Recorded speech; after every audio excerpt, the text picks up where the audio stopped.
Hey folks, I want to tell you about one of the hottest new content creators to hit the OnlyFans platform. Her name is REGAN Moon. When REGAN said she's just a sweet, shy girl next door, she means it. Just a down-to-earth, secret bestie with a naughty side that's sure to exceed all of your expectations. Her honest approach has subscribers relishing in this new community. Creative and confident, she has built her platform with no experience. A passionate individual, she's sure to stand out in a crowd. REGAN is quickly becoming a fan favorite. This genuine and talented blonde bombshell is skyrocketing to the top. So be sure to not miss an opportunity to be one of the first subscribers and fulfill all those dirty desires. OnlyFans.com/Regan's Way. That's OnlyFans.com/REAGANSWAY. OnlyFans.com/Regan's Way. One more time. OnlyFans.com/Regan's Way. Where my homies at? Here we are. The RCWR Show with Lee Sanders. Oh, yeah, we are here. What is going on, boys and girls? Covering the latest in wrestling, entertainment, and beyond since 2011. You guys are checking out the RCWR Show. It is our WWE Summerslam 2024 post-show. What did you guys think about the pay-per-view event, the premium live event? Sound off. Let your man know what you think. We got the polls open on Twitter at the RCWR Show. We also have a community poll up on the YouTube channel. Just head on over to youtube.com/the RCWR Show. Click on the post section and you'll see the poll that way. Phone lines are actually going to be open as well. We'll take the phone, you all's phone calls. For those of you that are interested in calling into the show, we actually have that as an option. We will have that be open right after we get done recapping the pay-per-view event and everything. But look, man, I mean, in no particular order, because I just love when we just be going with the actual flow of these pay-per-view post shows and everything. Look, I would have to say overall from top to bottom, looking at the middle card even, Triple H, Paul Levesque, and everybody involved, even the men and the women, of course, who performed in that ring for our entertainment, for our pleasure tonight. Everyone, a round of applause. Give you yourselves a pat on the back. I have to say tonight was a really good show. I even enjoyed, and I got to make sure I mention this, just from a quality standpoint and a production standpoint, I love the way they handled these countdown specials for SummerSlam, these kickoff specials for SummerSlam. Honestly, and you know, one of our listeners, as well as someone that just happened to stumble upon a post of mine, had said it best, which is honestly the same impressions that I was having, which is WWE is finally starting to find their niche. They're finally starting to find their groove when it comes to these countdown shows, these kickoff shows. Great flow and everything. So look, I know a lot of you guys probably didn't make it be your business to check out whatever went down as far as the kickoff or the pre-kickoff show that had aired on Friday, a couple of hours before SmackDown. That one was actually pretty good. I would recommend you guys go out of your way, check that out. But then what they had did today with the 3-hour special, that was actually pretty good as well. I like seeing the walk down memory lane of SummerSlam history. That was nice. Had that nice big epic feel to it. You feel where I'm coming from? You were almost reminded, depending on how long you've been watching the WWE product, assuming you've been watching it as long as I have, which is as far as the 80s goes and all that, when you were looking at these video package highlights from previous SummerSlams, you were reminded how, yeah, you know what? When I was a kid growing up, damn, that sounds so weird for me to say that, but I mean, in my case, it really is that. But you're just reminded, man, yeah, these SummerSlams, they felt so special. They were very, very important back in the day. And you can make an argument that the past couple of years, it hasn't quite had that big, monumental, impressionable feel on you as a fan. Like, I dare say this is going to be a SummerSlam that a lot of fans are going to look at a year from now, 3 years from now, 5 years from now, even 10 years from now, and they're going to be able to go, you know what? There was some pretty monumental moments that happened here on this pay-per-view when it's all said and done. But yeah, man, I loved it on so many levels. They did a really good job from just the whole production standpoint, everything. Now, let's just talk a little bit about what went down with the 3-hour pre-show for today. Nothing long-winded, but just some interesting points of observation I want to bring to you all's attention. So, first off, got to give it up to the first hour, as that was hosted by Pat McAfee, Michael Cole, Wade Barrett, Big E. All of those guys did a great job. A great job. Wasn't even expecting that either, to have that caliber of talent for that first hour. Was not expecting that. Michael Cole showing his interview with CM Punk. That really was hook, line, and sinker as far as grabbing you in to that match against Drew McIntyre later on for the night. Great stuff. A little bit of a low point during that kickoff, though, and a lot of you guys know exactly what I'm talking about, but for those of you that don't know, so we had X-Pac, Sean Waltman. He popped up during the second hour of the kickoff, and I respect the hell out of Sean Waltman. I know that man has been to hell and back. He has done a really good job doing his best to stay clean and all that. Just everything that man has been through, all you can do is just nod your head and give him his props, because that is one wrestler that, honestly, you followed his career for as long as I have, saw when he was coming up as the 1, 2, 3 kid and everything. You're just going sometimes, wow, here we are in 2024 and beyond, and Sean Waltman is still with us. Like, wow, how is that even possible? And I know that sounds really messed up to say, but for our younger audiences out there, for younger wrestling fans out there that don't know about the history of Sean Waltman, trust me, when you do yourselves a favor and just do your research on the guy, you'll understand why I said those comments and everything. So I know he's been dipping into the podcasting world for the past handful of years now. I've actually checked out his podcast. Did a pretty good job, honestly. A really, really, really good job.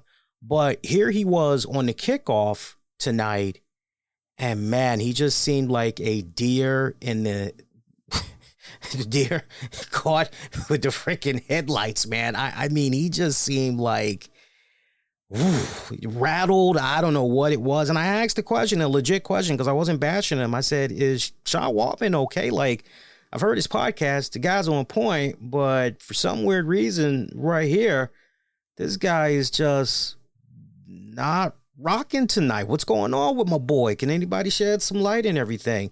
And a few people, they had different things to say. Some felt that maybe he was just nervous. Some felt that maybe he was high on the weed, right? Maybe that's what had got the best of him and everything. I know one person, shout out to Grant via Twitter, said, I was saying the same thing. Not everyone is cut out to be a commentator.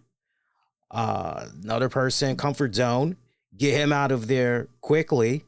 But yeah, kind of mixed reactions there. Some people felt that he was stoned. Some felt he was nervous. Some feel, he ain't got what it takes. Others, just hurry up, get that guy out of there, because, he's kind of, messing up the flow and everything. Look, honestly, I don't mind it when WWE does these plug and play with their guests, but my whole thing is, if you're going to do these plug and play joints, then the least thing you can do is get these guests, start picking them. pick their brains. Hey, look, how much of the product have you actually been watching?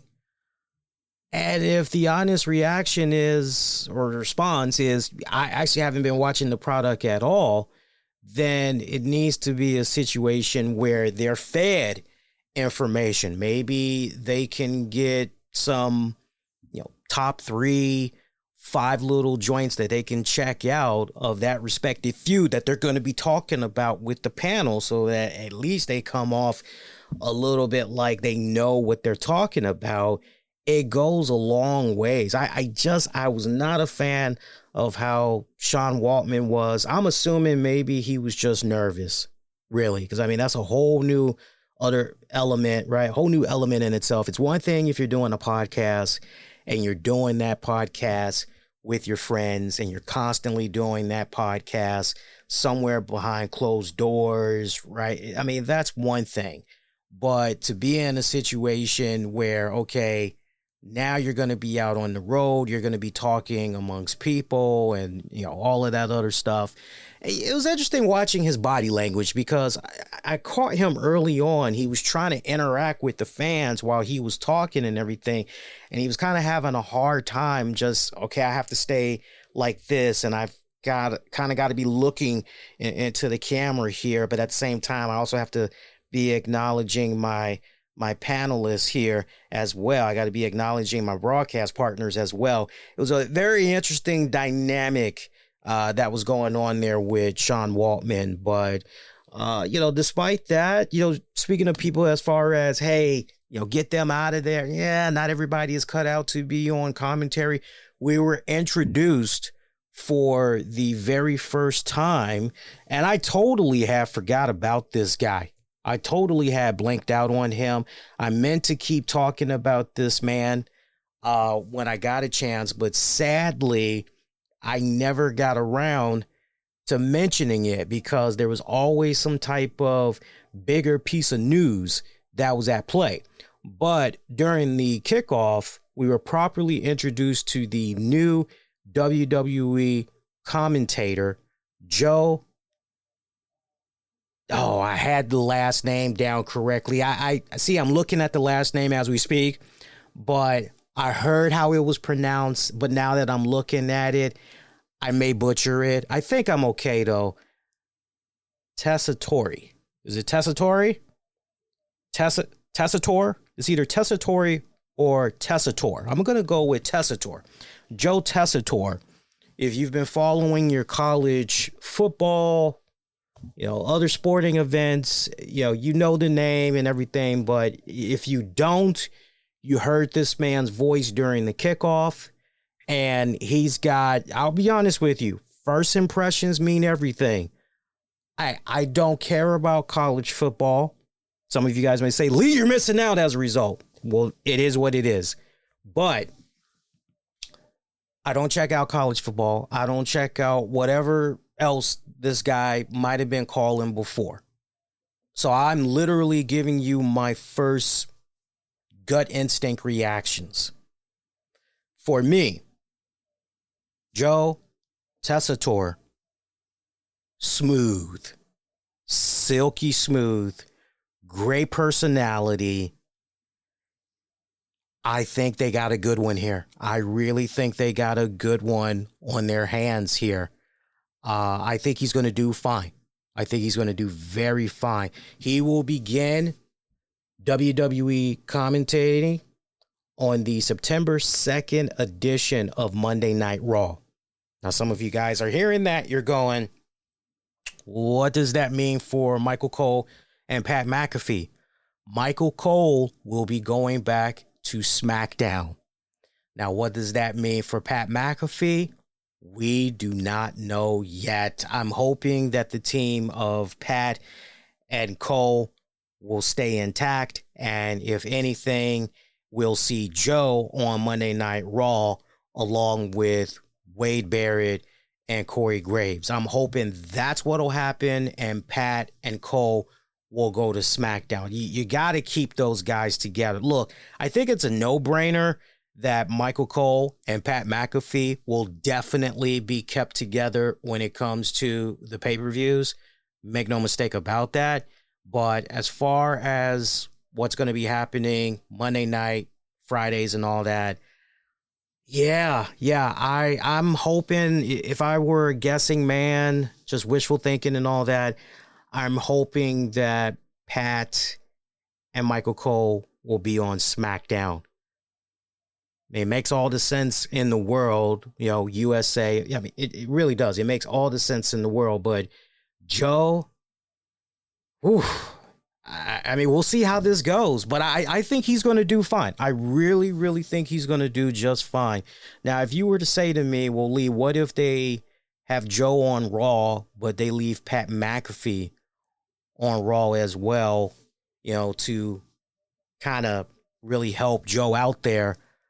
I think that could work. I definitely think that could work, especially since Joe had been so knee deep into the college football stuff and everything.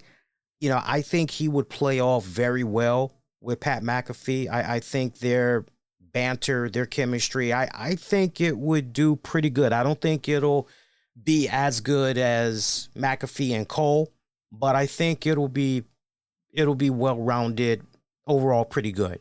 Sound off. Let me know what you guys think, especially those of you that are more familiar with Joe Tessitore's commentary and everything. Let me know what you guys think. But just off the break, I think the guy is going to be fine. I don't see this being a situation where, what was the one guy that was the Raw color commentator and he only lasted for I think 3 weeks, 5 weeks or something like that? I can't think of the guy's name, but I mean, he folded real quick. And you never really heard the potential in that guy. You were under the impression, okay, you know what? This guy can pretty much a golf game or maybe a baseball game, but wrestling, no, definitely, you can forget about that. Trying to think of the other guys that they had. I think this has been the best hire so far. So some wishful thinking when it comes to that. So that pretty much kickoff in a nutshell.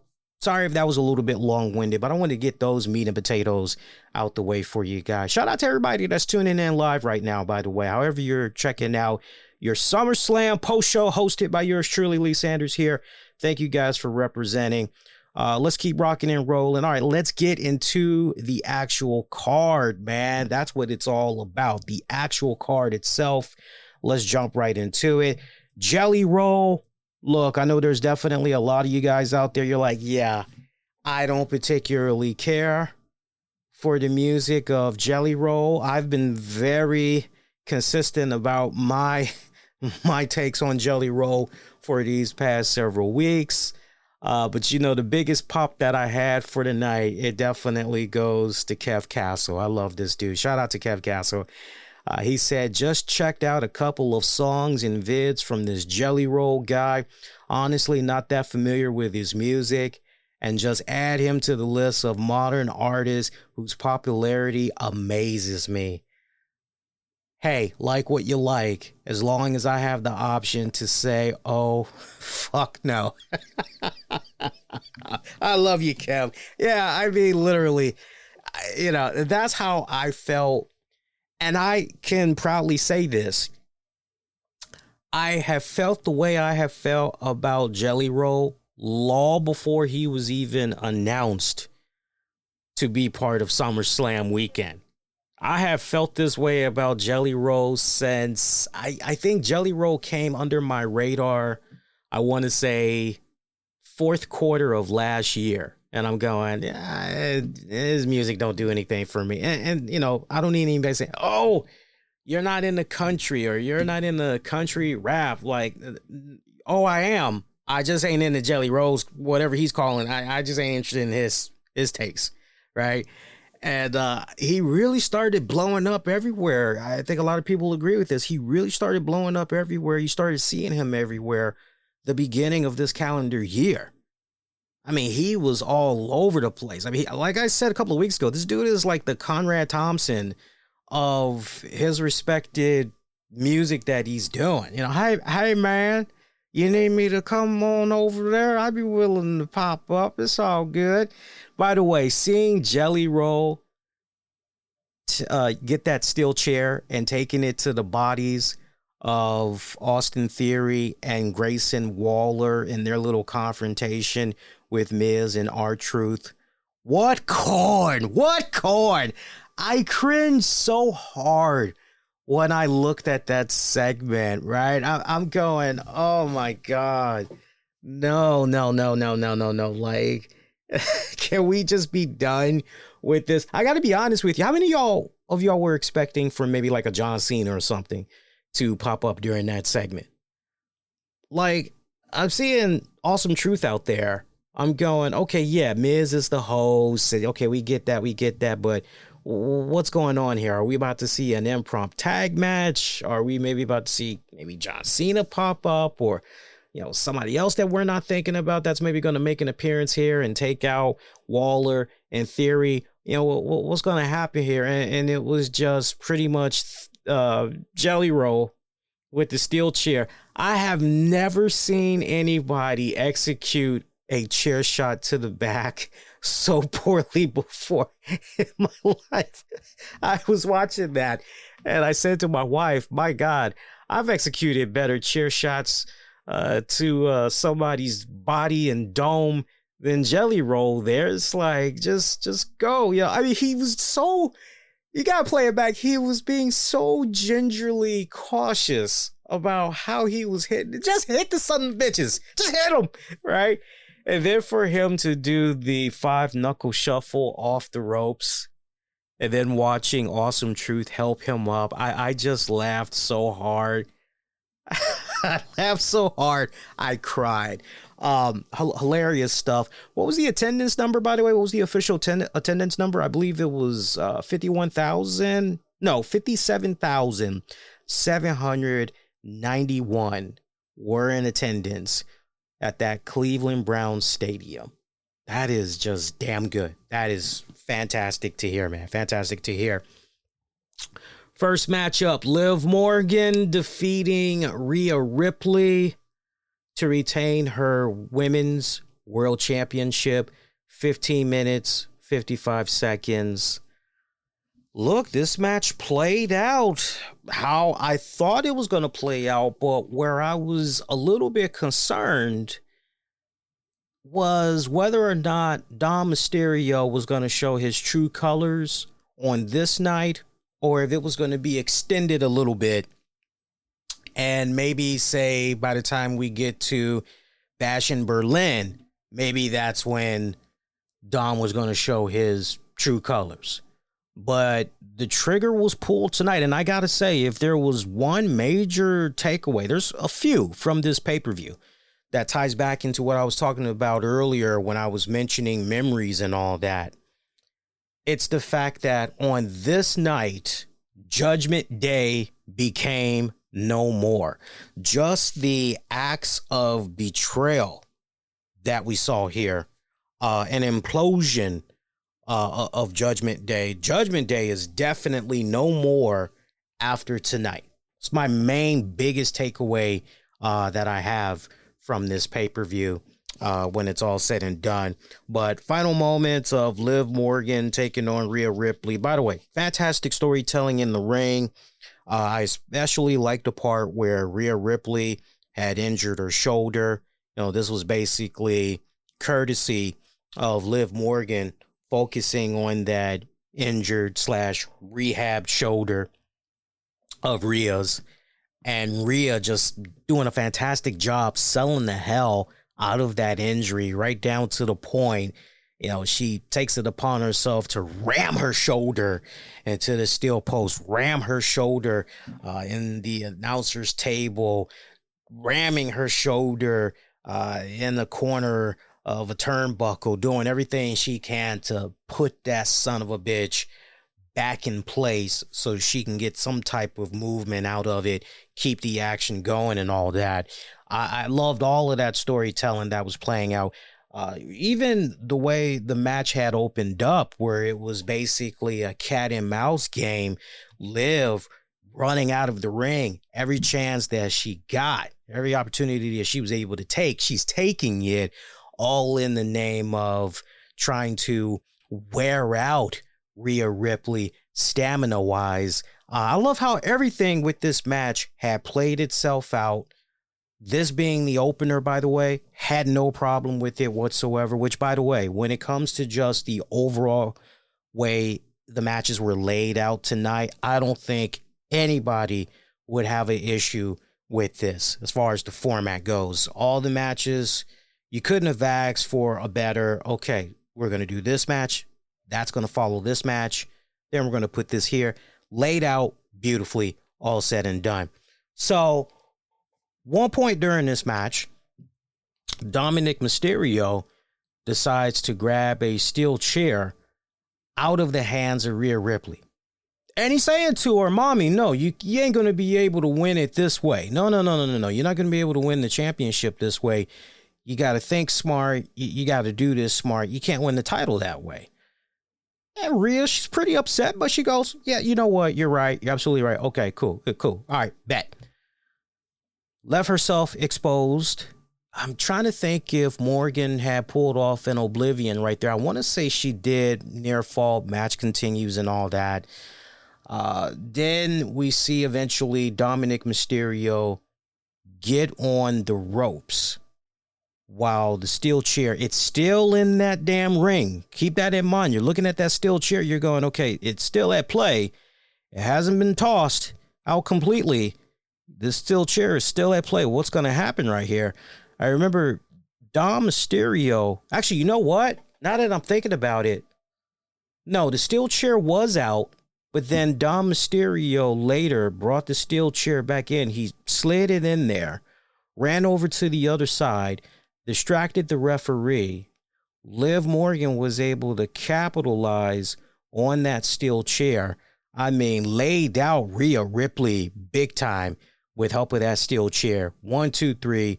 Match is pretty much over. You see Dominic Mysterio smiling his ass off, and you're going, oh, there's that fuckery.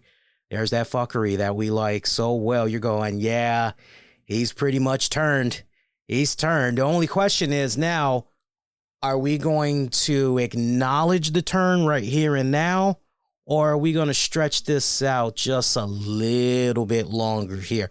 We wouldn't have to wait that long, as afterwards, Liv Morgan getting into the face of Dom Mysterio. Dom smiling big time, planting a big fat wet kiss on Liv Morgan, and the two of them roll out hand in hand into the sun. Yeah. That was, we hell have no fury like a woman scorned. And in this case, Rhea Ripley. Look, I love the way this match was booked. Rhea Ripley looked like a freaking mega badass.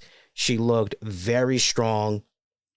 At the same time, Liv Morgan in this one, she held her own very well in this one. And I gotta be honest with you guys, I honestly believe if everything did not click the way that it's been clicking with Liv Morgan for these past couple of months, trust me when I say this definitely would have been a one-hit wonder for Liv Morgan. I think many of us would definitely be in agreement of that.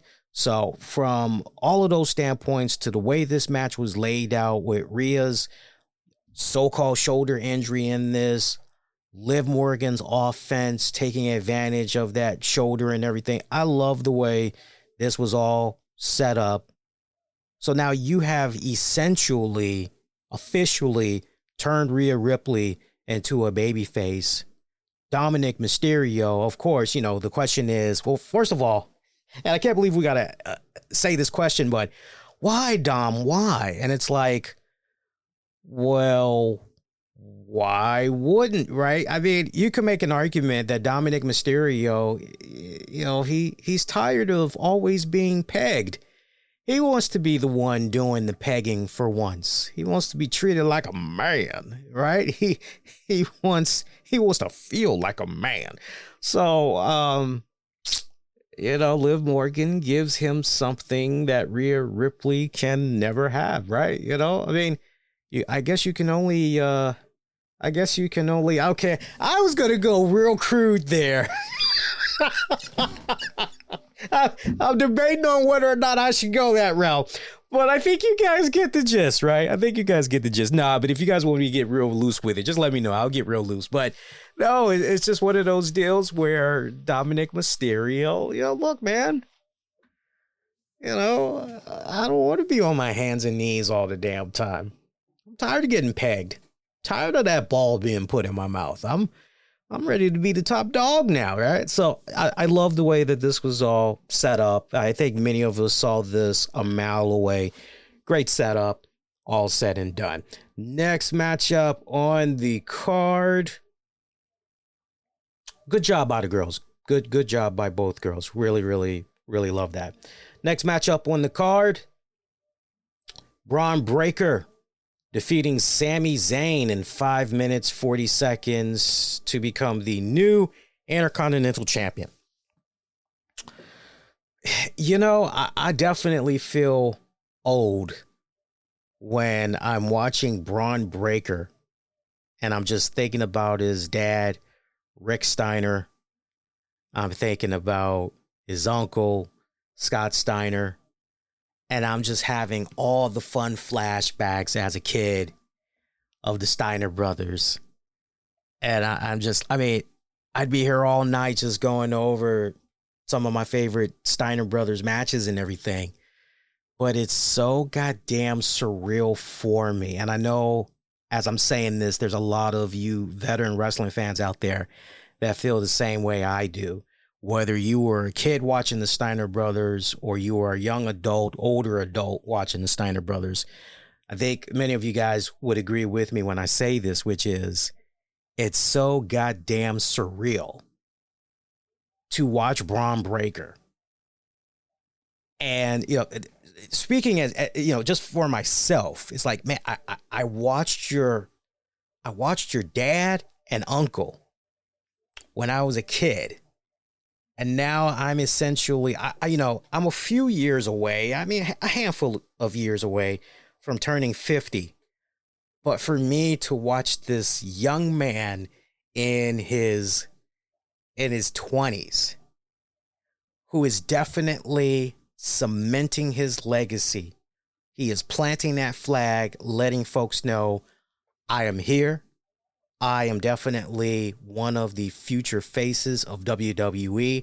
I am a guy that you need to be watching for many years to come. I will be a multi-time champion, just checking off all the boxes, is Bron Breakker. And it's so goddamn surreal for me, as old as I am, to be watching this kid, this young man. And all I can do is just nod my head and go, get it, man, get it. Like you're doing the Steiner name proud, the family, you're doing them proud and everything. For the wrestling fans, he's definitely doing us proud. I looked at Bron Breakker winning this Intercontinental Championship off of Sami Zayn as the official crowning of the future as far as the men's division go and everything. And it's funny. There's a report that's floating around that potentially we could be seeing John Cena and Gunther lock it up during John Cena's farewell tour and all that.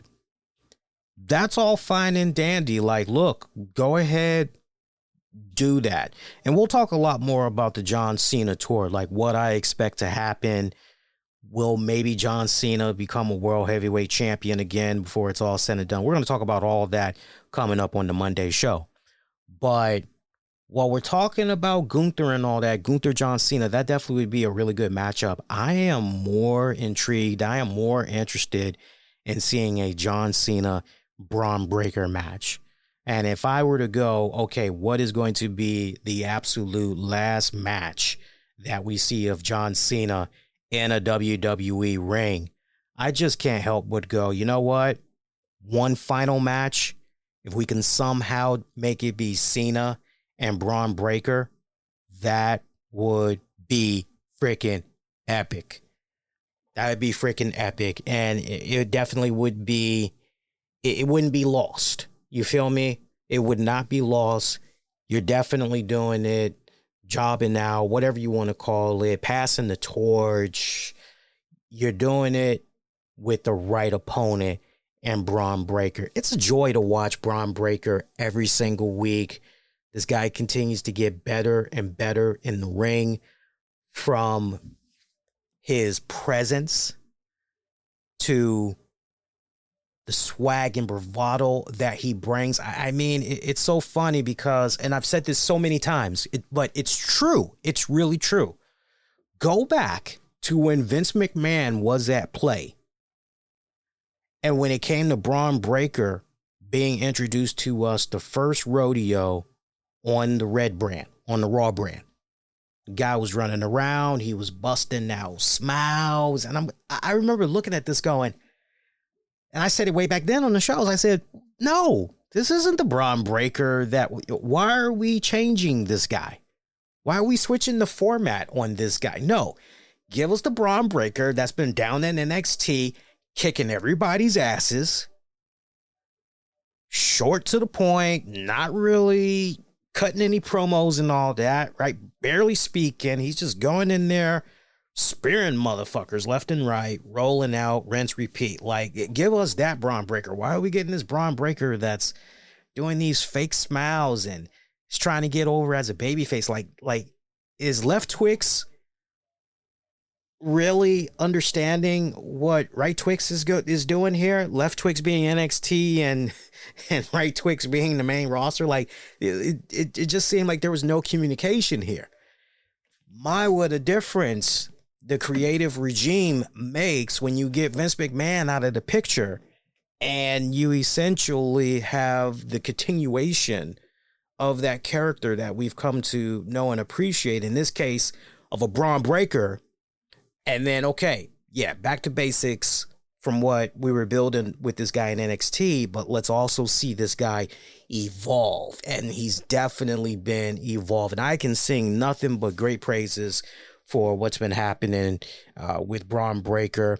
I still wish, though, and I said this before, but I can't help but say it again, I still wish we could have seen him destroy Sami Zayn to get that mega heat from when Money in the Bank was in Canada. But despite that, how they've been doing Bron so far, great. And look, I would imagine that as far as this title reign goes, this Intercontinental Championship reign of his, I would imagine he's going to have that championship for quite a long time. I could see, honestly, this guy holding on to that joint going into next year's WrestleMania. I don't know about you guys, sound off, but I definitely see that happening for him. Sami, great champion, nice fighting champion. I think it made all the sense in the world given how everything had played out. Bron Breakker, definitely the right guy to take the championship off of Bron Breakker, all things considered. Because I know a lot of us were kind of hoping that it would be Chad Gable, and look, whether or not WWE Creative has missed the boat there with Chad Gable, that remains to be seen. We know he's kind of playing around with the Wyatt Six and all that right now, but it's okay. What's going to happen 3 months from now or 6 months after all that has happened? Where exactly are we going here with Chad Gable? We'll have to wait and see how all that pans out. But considering how everything has been handled so far with the Bron Breakker character, solid. Next up, LA Knight defeating Logan Paul to become the new United States champion. Look, I got to be honest with you guys, and I definitely got to show love to a lot of my colleagues in the podcasting world. I did not think that LA Knight was going to win this match. Got to be honest with you guys. That is not crapping on LA Knight whatsoever. I just honestly felt that, okay, hey, LA Knight, it just seems like for whatever respective reasons, WWE is not really... Yeah, he's good, but we like what's going on over here more. That's the vibe that I was always getting. And I looked at everything that was going on with Logan Paul, and I'll be honest with you guys, seriously, I can put whatever Logan Paul says on social media, on his podcasts and interviews, I can put all that to the side when it comes to just paying attention to this man in the ring, focus on him as an in-ring character. I can do that very well. I can put whatever is going on outside of that squared circle. I can put all that to the side and watching him do what he does best in that ring. Okay? Won't hold anything personal against him there. But I'm going, especially when I was hearing Michael Cole say that Logan Paul, greatest United States champion, perhaps of all time. I'm going, wait a minute, Cole. All due respect, my man. All due respect. But Logan Paul only done like 2 title defenses, and he don't had that belt, I don't know, 8, 9 months, however long it was, ain't really got much to show for. You can miss me with all that. So to see LA Knight grab that United States Championship, I couldn't help but nod my head and say, it's about damn time we start recognizing LA Knight. I remember when it came to some of our award shows, and I even can remember singing LA Knight's praises and going, yo, this is definitely a future champion. Hey, you want to say world champion? Hell yeah. You want to say hell yeah.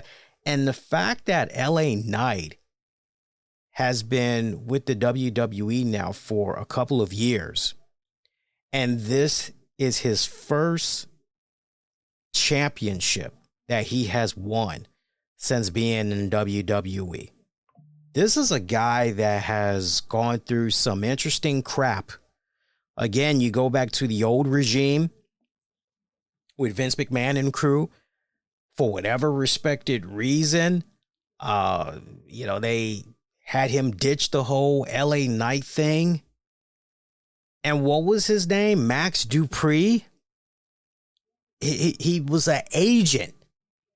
I mean, you look at this guy. I'll give credit where credit is due. This is a good-looking guy. Definitely a good-looking guy. Great physique and all that. Damn good talker. Can frickin' work in the ring with the best of them. Works in such a way where his style is not extreme, so you don't have to worry about this guy getting some freakish, messed up injury every time you turn your back and you're like, oh man, this dude's injured again, right? So the only thing we can think of for this guy is let's put him in a suit and let's have him be a talent agent. And we're not even going to continue to call him LA Knight. We're just going to just call this man Max Dupree. And he was leading the Maximum Male Models, who you all know now as the MXM Collection. Mansoor and Mason Madden, who actually had their AEW Rampage TV debut match against Private Party. Yeah, it was fairly decent. If you guys want to know what I thought about that match, specifically in their debut a lot more, check out my column over on 411 Mania, where I did a review for that week's Rampage and all that. But this was the best that we could come up with for Max Dupree.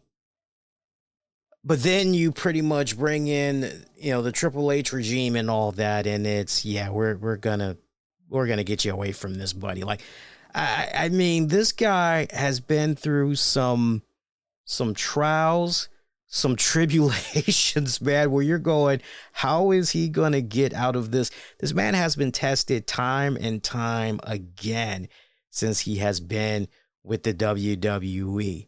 And he just keeps taking these opportunities.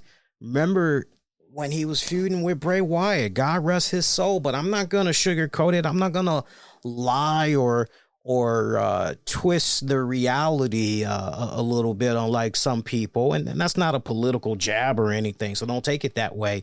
But let's keep it 100. a lot of us were looking at that feud that he was involved in with Bray Wyatt, and we're going, Jesus Christ, how is this guy going to get out of this? Like, of all the feuds to be, I mean, you're going up against a supernatural being here in Bray Wyatt, and not for nothing, but yeah, this is pretty much going to suck the life out of you. Yeah, you're getting the TV time, but man, you're kind of like you're going to be in purgatory here. There's really no way you can kind of get out of this on top. And yet somehow LA Knight was able to come out of that unscathed. Not sure how, but somehow the man was able to pull that off. That's not me being harsh. That's not me being a dick. Anybody that remembers in real time before Bray Wyatt passed, and you're watching LA Knight, you're going, oh man, I'm a little bit concerned here because I kind of want him to be as far away from Bray Wyatt as much as possible. Like, come on already. So, we've seen this guy win championships at other places, but you were just wondering, what are they doing? Do they realize what they got on their hands here with LA Knight? They've got a special, one of a kind, types of talent here with LA Knight. You got to do something with this guy much sooner rather than later. Like, come on already. Let's freaking do this and everything. And ever since he has returned to being LA Knight, which was basically last year, whatever's been put in front of him, he has been crushing it. So I'm happy that he is the new United States champion. You think about some of the other stuff that he's won. I mean, let's not forget the $1 Million Championship, but really you can look at that as a storyline, right? He's won a couple of Slammy Awards and everything for, Breakout Star of the Year for 2024, Fan Chant of the Year. He won that as well. But for him to capture his first official championship since coming to the WWE, this is good.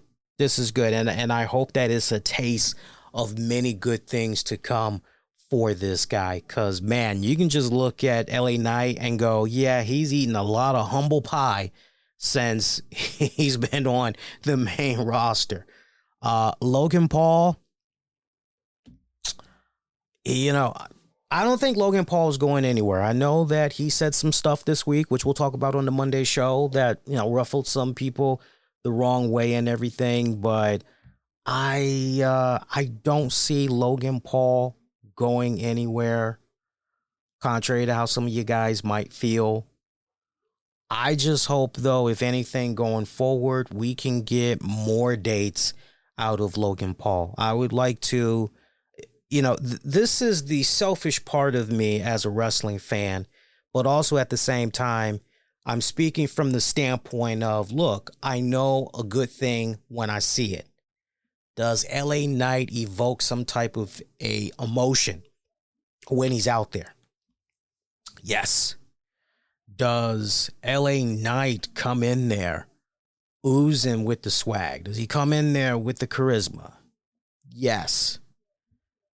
For all that swag, all that bravado, can freaking Logan Paul, I said LA Knight, but Logan Paul, can Logan Paul back it up?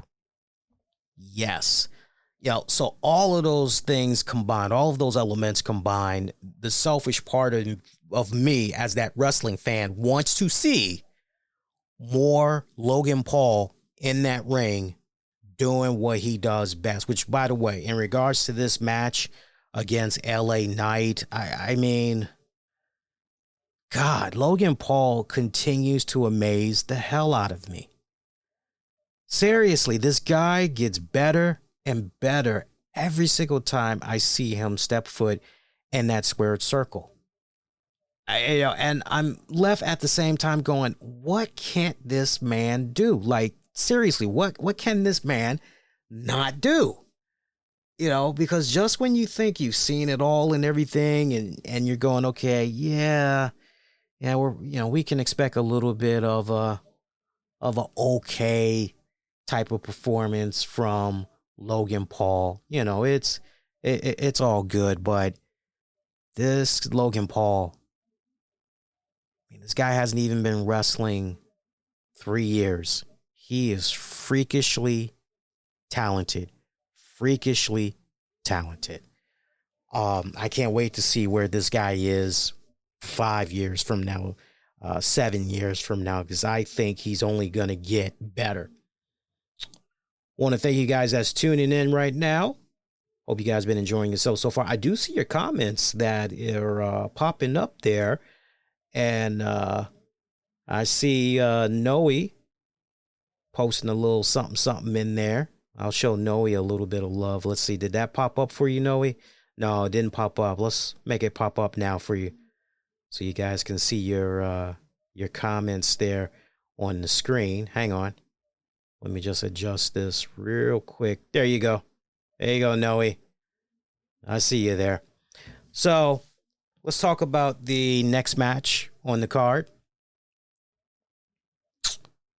which we got, I think it's Nia Jax, right? Yeah, Nia Jax defeating Bayley to become the women's champion, 12 minutes, 30 seconds. Look, I'll be honest here. I love Bayley. I continue to be a diehard Bayley fan. It will never change. Never change. I think I am a Bayley fan for life. Whether she's a heel or a babyface or a tweener, I'm always going to be a Bayley fan. But I got to be honest, after Bayley won this women's title, 2 months later, honeymoon period was over, and it just kind of felt like, so what are we doing here? Do we know? Do we have any type of idea? And, you know, Bayley just, it's been feeling hollow these past handful of months. It's been feeling very hollow. And I know Bayley said in a recent interview that what was going on with her as a hugger character and all that, that wasn't really her. And I couldn't help but chuckle at that and go, well, yeah, no shit. But when something is working and it's helping you connect with the audience and you're hitting all those age demos, you work with it and everything. You know, there's that part of me as a fan that would love to see her go back to being that hugger character. There's that part of me that misses seeing her come out and she has the inflatable balloon tubes and all that other silliness. There's a part of me that wants to see all of that make its return and everything. I mean, don't get me wrong. Bayley as a heel and doing the whole ding dong, you know, that did good. I will never forget the summer of Bayley when essentially Bayley was damn right carrying SmackDown. I mean, how soon we forget for some of us, right? I mean, the amount of people that's crapping on Bayley now, how soon they forget that at one point she was carrying SmackDown on her shoulders for all of the summer. So Bayley just, you know, she's at this point right now where her character needs a little bit of a tweak, I personally feel. Now, to WWE's credit, they did a good job getting her away from Damage Control. I mean, just the way that they pretty much had handled all of that, everything culminating at Mania. I mean, they handled all of that beautifully. Beautifully. But where they ultimately failed Bayley, I personally think is, okay, so you had this great plan for getting her to the championship, but where it counts the most, the fine attention to detail, okay, well, now that she has the championship, what are we doing here as far as making things interesting for her as the champion? Like, what are we seriously doing here? And they really did not offer anything banging like that for her, sadly. That's the truth. That is the honest truth. I mean, I'm looking at some of the stuff. Honestly, things did not really start getting interesting until Tiffany Stratton, Nia Jax, hell, even Chelsea Green entered the picture there. And you're going, but you were more interested in those people than you were with what was going on with Bayley. It just felt like for the longest time, Bayley was essentially being a placeholder with that title. Now, let me talk about Nia Jax for a little bit. By the way, kind of interesting how they had Tiffany Stratton run in there with her Money in the Bank briefcase, and you're going, okay, this is about to turn into a triple threat match. Like, what's getting ready to go down here? And, you're going, okay, we're going to get a triple threat. Tiffany's going to cash this in. Okay, cool. Right? Tiff runs out there. She has the ref. Got the briefcase. Bayley attacks Tiffany, successfully avoiding that cash in and everything. Rolls up Nia Jax for a near fall. Bayley tries to follow up with an attack. Runs into a pop-up powerbomb. Nia Jax climbing up on the... actually, you know what? Remember, there was a power bomb, then the Annihilator. Then she does a second one for good measure. And Nia Jax winning the championship that way. Let me talk about Nia Jax for a second. I know Nia Jax gets a really bad rep. And normally I'd be that type of person that would say, you know what? This person, they got it coming. Yeah, go ahead, unleash on them. They are deserving of it. Yes, just crap on them.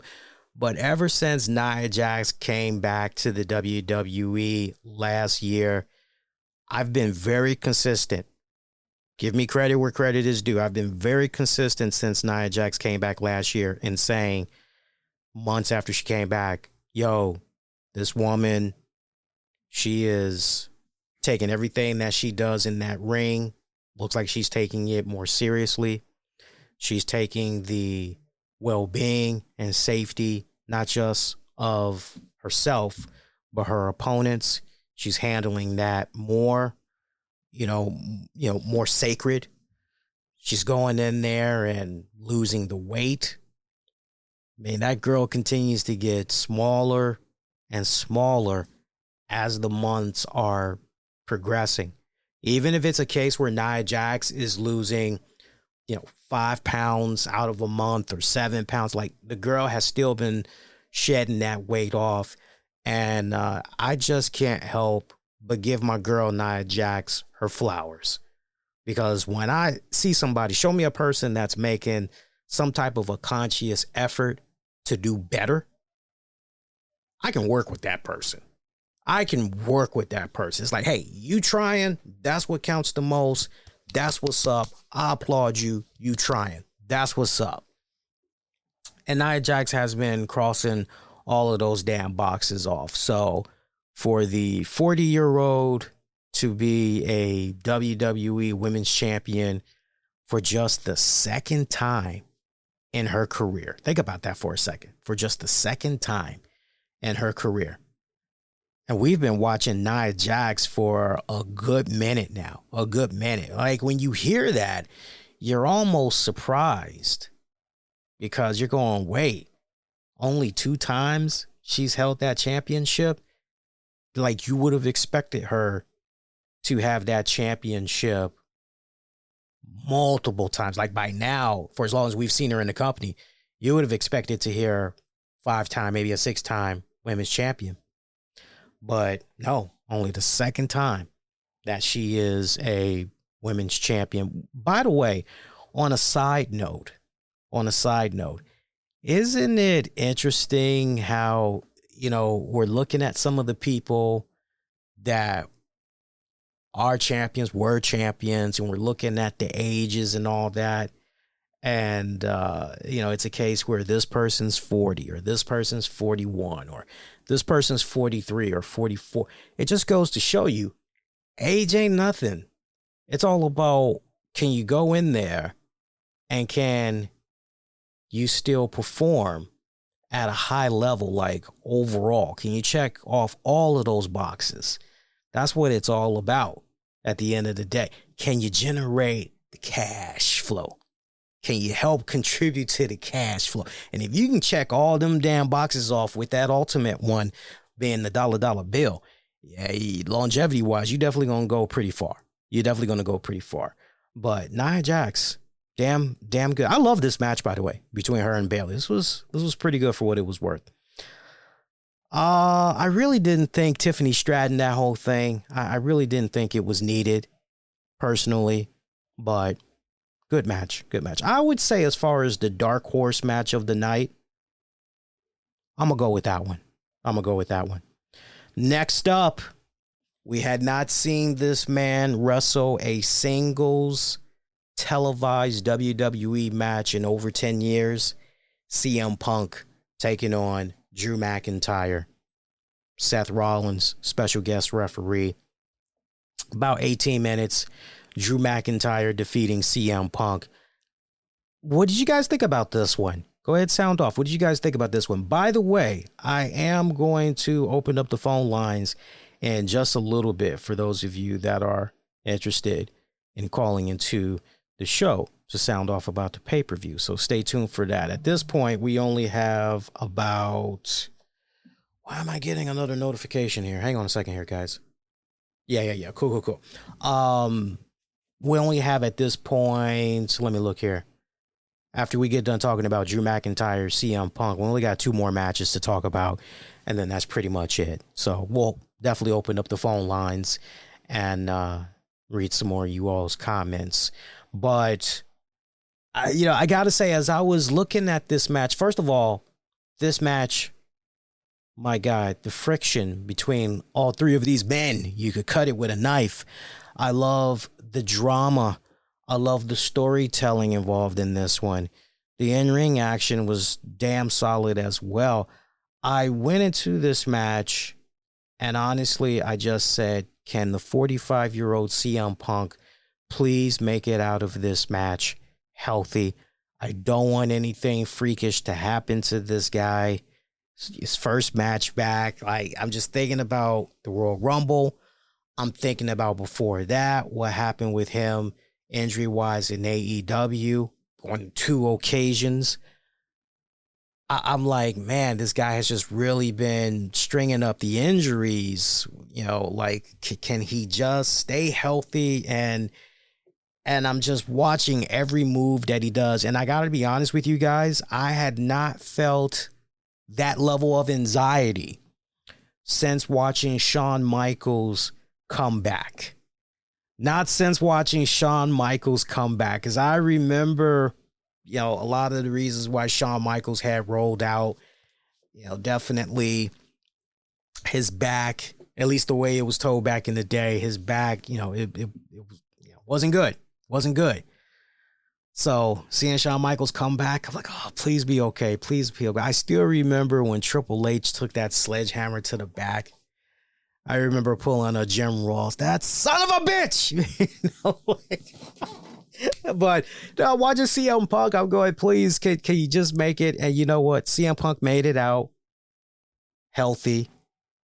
He made it out all right. I'm going, good, thank God. Drew McIntyre winning this, you know what?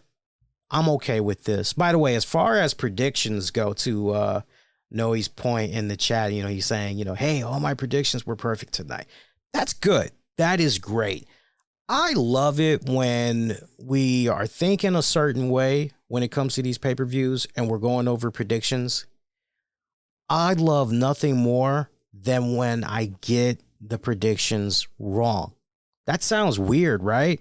But no, on the contrary, I love it when I get my predictions wrong, because it lets me know that no, pump the brakes. Yeah, you thought that maybe it was, and yeah, that might make a lot of sense, but no, we're actually going in this direction instead. It makes me that much more excited to check out the next handful of weeks for that promotion's programming and setting up their next pay-per-view. It makes it that more and that much more interesting.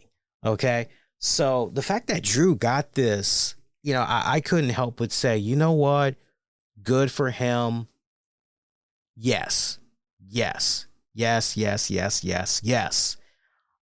Especially from the standpoint of you look at in storyline how many times he was screwed by CM Punk. And now we're supposed to be sympathetic towards CM Punk because he got the tar beat out of him and his AJ Lee Larry the Dog bracelet was stolen from him. And it's like, nah, dude, you've had this ass whooping coming to you because you've essentially been a thorn in Drew McIntyre's ass for months now. So this ass whooping, you've had it coming to you. Considering how this match ended too, I mean, there is enough here definitely for CM Punk and Drew McIntyre to run it back. Because CM Punk can definitely come out of this going, that goddamn Seth Rollins, I told him not to stick his nose in my business. And what does he do? He makes it all about himself. You know, there was a lot of showboating that was going on here from Seth Rollins. He did pretty good in the referee role, I gotta say. I think he did good hitting all those right marks as far as inadvertently making this match in what is supposed to be between McIntyre and Punk. But he's the referee, and somehow he makes this be about himself. Like, hey, if that was your mission, hey, mission accomplished, right? But the way this match played itself out and the aftermath, you've now got CM Punk with a hard-on, raging now more than ever for Seth Rollins. Punk not quite done with Drew McIntyre. Very interesting dynamics that's going on here. I don't know if we're going to ultimately see these three men in some type of a triple threat. You definitely entertain that, but no matter what, you definitely can run McIntyre, Punk right back. You definitely could go right into Punk, Rollins if you want. So many interesting, fun twists and turns that you can do right here with these guys. But my biggest takeaway from this CM Punk Drew McIntyre match is the fact that Punk came out of this. You know, it's interesting. It's interesting because I remember paying attention to CM Punk in the Royal Rumble. I remember paying attention to CM Punk when he was in AEW. And I'm going to give it to you guys right between the eyes. For me, CM Punk seemed to be a bit blown out. I mean, the moves and all that. Yeah, he's still, everything is there. But cardio-wise, he just seemed pretty off. I mean, 5 minutes into a match and CM Punk is already huffing and puffing and all that. And for a guy that's drug-free, you're like, well, yeah, damn, what's going on here with this guy? Like, what the hell? I got to say, as I was paying attention to him in this match against Drew McIntyre, I saw better pacing from CM Punk. I did not see a gassed out CM Punk after 5 minutes. I still saw him get gassed out. It just did not take as long. And the way in which he was gassed out, it was just more like a, whew, let me just pace myself a little better here. And, really, and I like that. And I think it helped very well that the way this was all set up, the way this match was laid out, it had that fight feel to it, especially considering the fact that the guys were going around the ring and everything. Like the way all of that was designed, it actually helped Punk more than I think fans realize when it's all said and done. So, and look, if I am the WWE as far as CM Punk in the ring goes, I'm going to continue to be very smart with CM Punk. Right down to the point where when it comes to the TV shows, I'm going to sparingly have CM Punk wrestle. Like out of an entire month, I am going to have CM Punk wrestle on those TV shows. I'm going to have him wrestle only once. Going forward, I'm making sure that when it comes to CM Punk, you want to see this guy wrestle, you better check out the pay-per-view. That's how I'm going to utilize him, while at the same time encouraging him, letting him know, look, continue to go in the ring on your off time, work out the kinks, get that cardio up, rehab. I would operate that way. Maybe have him do a couple of things as far as live tours go. Maybe have him do a couple of shows here and there, tune-up matches with future opponents here and there. But yeah, definitely pay-per-views. That's where you're going to be able to watch this guy do his thing.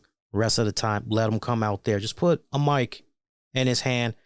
Let him do what he does best. I'm curious what you guys think about that. If you think that's the best plan that should happen for CM Punk going forward in the WWE. Sound off, let me know. Even if you happen to disagree, sound off, let me know what you guys are thinking in regards to that. Love the way that this was set up, though. Really great effort by all these men. The match did not disappoint as far as I was concerned. Did not disappoint whatsoever. They really sold the hell out of the animosity between one another. Definitely. Love that touch of the bracelet, too. Love that touch of the bracelet where Seth Rollins, just trying to be a good referee, grabs that bracelet, because at one point Drew went into his trunks of all places, put that bracelet. Look, let me tell you something. Once a man has had my bracelet near his balls, go ahead, man. You can go ahead and keep that. I'll get another one off Amazon or eBay. Like I'm good, man. Seriously. But CM Punk, and I was surprised Pat McAfee did not go there, because Pat McAfee had some funny zingers in there off and on throughout the night. But no, Rollins at one point, he manages to get that bracelet after CM Punk took it off, and then I think Drew hit him with a Claymore or whatever. Near fall, Rollins seeing the bracelet, rather than put it in his pocket, he decides he's going to put it around his wrist. He's continuing to call to action. I remember looking at that going, Punk's going to see that. Like, surely he's going to, at some point, because he's going to wonder where the bracelet is. And sure enough, that's where the direction of the storytelling went and everything. It was good. I loved everything about those little nuances. I love those little things. Next matchup, Damian Priest taking on Gunther for the World Heavyweight Championship. We got ourselves a new World Heavyweight Champion in Gunther. 16 minutes. So, Finn Balor coming out, and we've seen a little bit of a miscommunication between Gunther and Finn Balor for the past couple of months now. We definitely saw Damian Priest wonder what the hell was going on with Dom Mysterio. He was looking to chop his head off, and he had the, if you want to say audacity or whatever you want to call it, but he did ask Finn Balor straight up, yo, did you know about this? Did you know this was going to happen?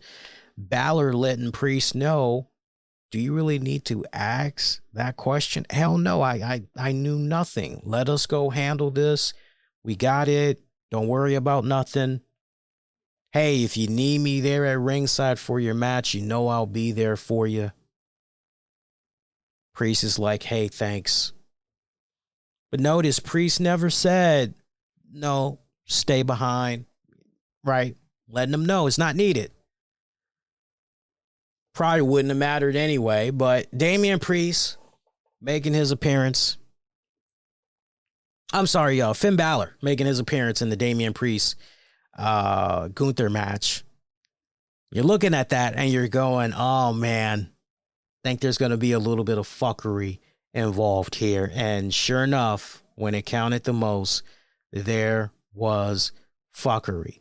So Damian Priest going for the South of Heaven. Gunther manages to roll into the ropes. Almost as close to the ropes, I would say. Damian Priest going for the cover.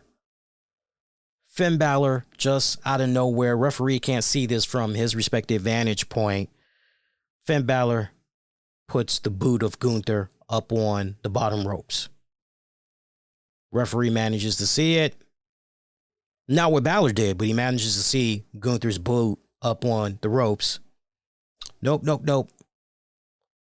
Damian Priest can't believe it. He ends up seeing the replay on the Tron, realizing what the hell had happened. Balor looking on with a smug, evil look on his mug. Priest trying to get his hands on Balor. Gunther coming from behind, applying a sleeper. Looks like he's about to pass out, but I love that touch of Priest continuing to look at Balor and trying to prevail in spite of what Balor did. Priest showing a little bit of fight left in him there. Priest managing to get his hands on Balor again, but this time Gunther gets him, hits him with a power bomb, puts in another sleeper. This go round, Priest passes out. Championship changes hands. Gunther becoming the new World Heavyweight Champion. I already knew, looking at these two names on paper, this was going to be a damn good match. And this was the most physical, I would have to say. You would think that that honor would go to CM Punk and Drew McIntyre, but this one was actually the most physical. Very impressed with both of these guys. Priest particularly, he has really grown into not just a main eventer, but a superstar as well. He has really managed to come into his own there. I love Gunther bringing out the absolute best in Damian Priest. I am now more than convinced than ever before that as far as Damian Priest goes, and was this a one-hit wonder of a world champ? No, he'll be champion again. I can see this guy. He continues to stay healthy. I can see him becoming World Heavyweight Champion 3 more times before he's done and decides to call it in the WWE. For sure. I would have to say, of all the matches on the card for this night, I gotta say this was the best match of the night. I'm willing to jump out there and say highlight of the night. I'm willing to jump out there and give the nod to this respected match. Loved it. Gunther, your new World Heavyweight Champion. I thought for sure that somehow they were going to figure out a way to do some type of fuckery or whatnot, and we'd get to Bash in Berlin. Gunther becomes a champion that way. But no, they decided to pull the trigger here. And I think it's pretty obvious as far as, well, why would Balor do what he did here tonight? I think Balor did what he did here tonight because, I mean, it's really easy. I'm just trying to frame it in so many words. I think when it's all said and done, Balor has been really hurt by, there's something Balor had said several weeks ago.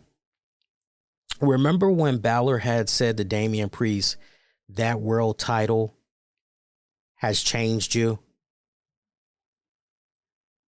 You don't need us. but we need you. I think when Damian Priest was rolling that way several weeks back, I think that is where the seeds of discontent was born. I think that was the period in time in which Finn Balor said, all right, I'm trying to tolerate this guy, but you know what? I'm kind of beyond this guy at this point. And then considering everything that had happened with Finn Balor taking on Gunther, adding that into the mix, I can see Balor saying something along the lines of Damian Priest always, throwing his weight around. Maybe even saying, dude, Damian Priest rubbing that championship in his face every chance that he gets or whatever like that. The fact that he didn't get his opportunity to fairly, win the world heavyweight title. I can see, when it's all said and done, just a jaded Finn Balor that pretty much could take no more and did what he did. We'll see how it goes down on Monday Night Raw, but that's how I'm ultimately looking at things playing out here. All right, we got one more match to talk about. Then we'll open up the phone lines. So for those of you that want to call in, you can, or you could just sound off, post your comments in the chat and all that, and we'll definitely see what you guys have to say. By the way, for you guys that are tuning in right now, let me just make sure as far as comments goes.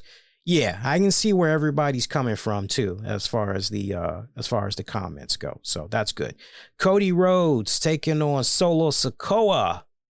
Bloodline rules match for the Undisputed WWE Championship. 29 minutes, 10 seconds. Cody Rhodes retaining, getting a little bit of help though from the OTC, the one tribal chief, or the original tribal chief, or the only tribal chief, Roman Reigns. My man Roman Reigns making his triumphant return. No Paul Heyman, for those of you that are curious. No Paul Heyman. I loved how this was set up. I love seeing Jacob Fatu, and I don't know if that guy is legit injured or what. Hopefully he's all right. But I love seeing when the numbers game was starting to get on Cody Rhodes. Kevin Owens came out there. I ain't seen him for weeks since he pretty much was taken out by the Bloodline. Randy Orton coming out there. The only thing that was kind of hilarious about seeing Randy Orton and Kevin Owens is the fact that they did this long run down to the ring. And if you're the Bloodline, you're going, well, shoot, man, we don't already made a bag of popcorn. We don't mix the power drink. I mean, because that was one long ass run. You're hearing the music. So it's not like the music's only been playing for like 5 seconds and then you realize who's coming. It's like, oh, snap. It's like an eternity watching these guys run and everything. I popped big time over that because it was just so funny. Whereas Roman Reigns didn't run. Roman Reigns just calmly, collectively strutted his way down to the ring. Just doing this thing and all that. I loved it.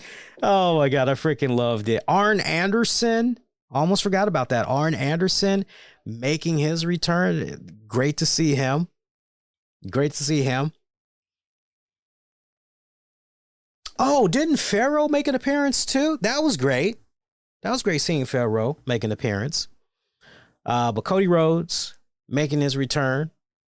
We weren't really sure what was going on here. I know some of my friends and colleagues in the podcasting world, they were calling for Solo Sikoa to become the new champion because they felt that, yeah, Roman Reigns will return, but he's also going to recognize the new tribal chief that is Solo Sikoa, and he pretty much, because he doesn't want to upset the family, he pretty much is going to come in there and he's going to do the right thing. right? That would have been a really nice twist, a very, very nice twist, but that's not what happened. By the time we saw Roman Reigns, they changed his music a little bit, by the way. It's still kind of the same theme we remember, but it's more upbeat.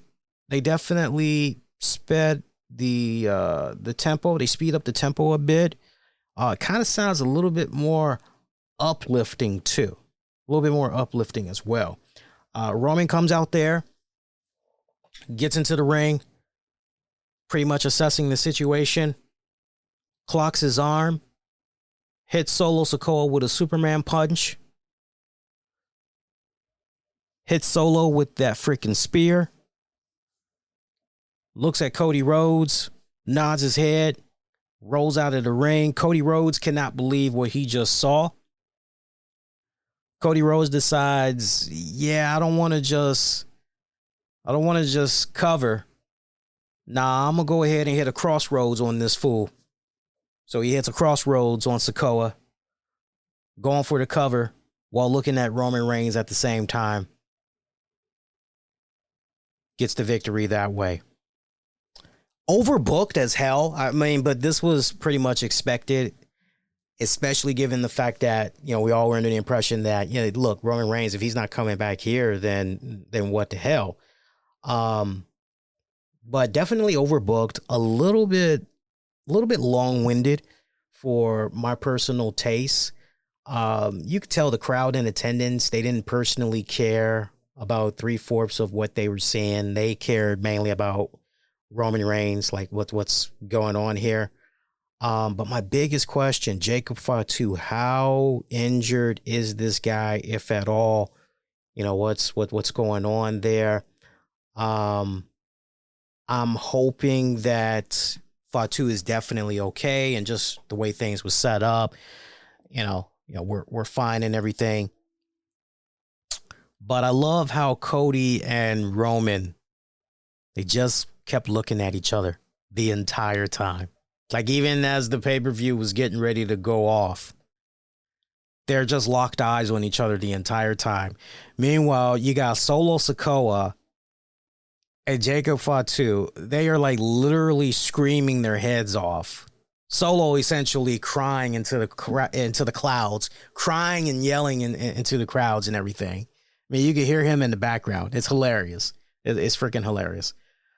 Good SummerSlam. A lot of memorable stuff here. I'm thinking about some of the matches that we had on this card. Some a little bit, but they made up for the cool moments that they created in the process. I would have to say. I would definitely have to say that of all the matches, let me look at the card one more time, because I'm thinking about high point, low point. My high point, low point is still Gunther, Damian Priest. That's definitely my high point, my highlight of the night. My low point, man, I'm looking at the card. I would have to say the low point would, and look, I thought it was a good match between both girls, but I thought Nia Jax and Bayley, that was a little bit of a, and not even a yawn fest or anything like that, but that was just a little bit of a, not even a downer. You feel me? It's just kind of one of those. Put it to you this way. If you would have said that match would have been a pre-show, I would have been like, okay, cool. Like, I'm down with that. I ain't got a problem with that. But yeah, that match was probably the only one, if I really, really had to nitpick, I would say that probably was the low point of the night. But where it kind of gets up a little bit is the fact that Nia Jax became the new women's champion and all that. So overall, number scale 1 to 10, I would give SummerSlam a 8. a 8 out of 10. I can't go higher. I can't go any lower. Created some great moments, great memories here from this joint. Grade letter. So 8 out of 10. Grade letter, I probably would give this. I'm somewhere between a B to a B minus. Again, a B to a B minus. I'm going to say a B minus. B minus. Won't go lower, won't go higher. All right. So on that note, let's look at the polling and let's see what you guys had to say in regards to the pay-per-view tonight. Let's start off by going on Twitter at the RCWR show. And let's see what you guys had to say. Hey, shout out to everybody that's checking out the stream via... Oh, wow. What the hell? Oh, wow. You guys were looking at that the entire time? Hang on here, guys. How the hell are you guys seeing that? Okay, let me fix that for you guys. I am so sorry. There you go. You guys should have said something. I could have taken that off the screen there. Sorry about that. Next time say something and I'll hook you guys up. See here. So that's how that popped up. Yeah, we don't want that popping up there for you guys. Hang on. All right, let me see here. Oh, I see how that had popped up. Okay, I see how that had popped up. All right. New stuff I'm playing with behind the scenes, guys. Work with me. All right. Shout out to everybody that's tuning in via Twitter, by the way. Appreciate you guys. All right, let's see what you guys had to say. There's a decent amount of people watching via Twitter. Right now, the polling is as follows. 5% of you all said SummerSlam was a terrible show. Meanwhile, 13% of you guys said it was an average show.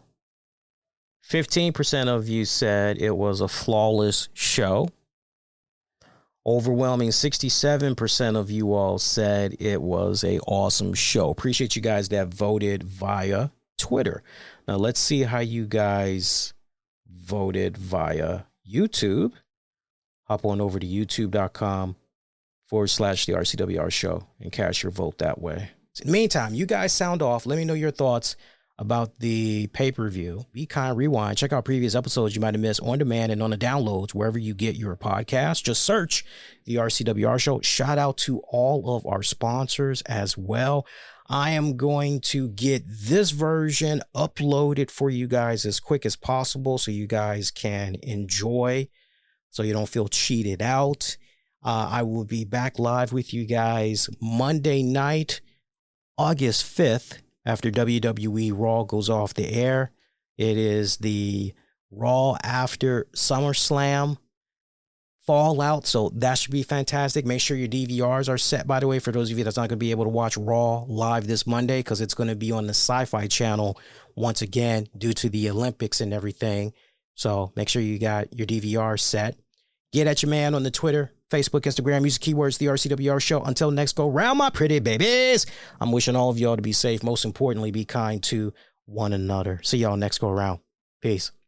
Thanks for listening. An Infinity One Productions presentation, keeping it honest, insightful, and interactive.